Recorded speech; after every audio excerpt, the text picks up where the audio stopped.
বারবার হজ করতে যান, উমরা করতে যান, সেখান থেকে আসার সময় কি আনেন? আতর, পাথর, সুরমা আর খুরমা, এই কিছু নিয়ে আসলেন। কিন্তু আমি বলেছি, আপনারা কি কিছু চোখে দেখেন না? পার্লামেন্টে এইভাবে বক্তৃতা করেছে, কিছু চোখে দেখেন না? আমি প্রশ্ন করে আমি আবার জবাব দিচ্ছি, আপনারা যারা হজ করতে যান, উমরা করতে যান, হজের কথাই ধরি, এই হজ করতে যখন যান তখন মুজদালিফায় একটা রাত কাটাইতে হয়। সেটা কোন দিন? ইয়মে আরাফার পরের দিন।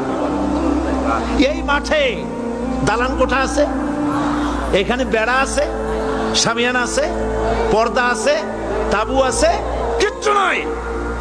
লক্ষ লক্ষ নারী আর পুরুষ পাশাপাশি শুয়ে থাকে, তাও সুবহানাল্লাহ কইতে ইচ্ছা করে না।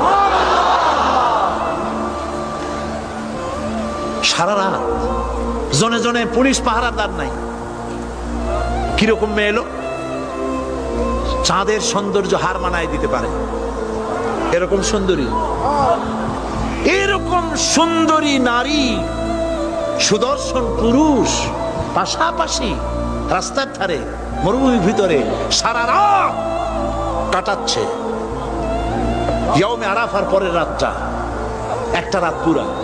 এভাবে চলতেছে বছরের পর বছর, শতাব্দীর পর শতাব্দী, সহস্রাব্দীর পরে সহস্রাব্দী।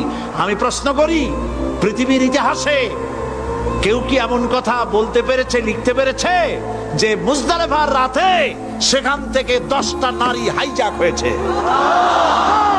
5টা নারী লাঞ্ছিত হয়েছে? বলতে পারবে? গভীর রাত্রে পুরুষ সঙ্গী ছাড়া সুন্দরী রমণী, যুবতী রমণী একাকিনী নিজের ঘর ছেড়ে আল্লাহর ঘরে তাওয়াফ করতে আসে।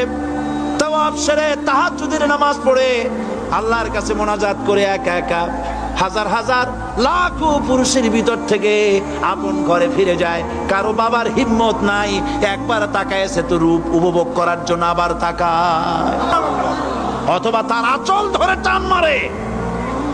আছে ইতিহাস, কথা কন না কেন? সুন্দরী একটা মাইয়া মক্কা থেকে মদিনা থেকে পাওয়া যায় না, 15 দিন হয়ে গেছে। হয়েছে কখনো? এবার জবাব দেন, কেন হয় না? কেন হয় না? আমার দেশের মেয়েরা রাস্তা দিয়ে হাঁটতে পারে না। হাই স্কুল মেয়েদের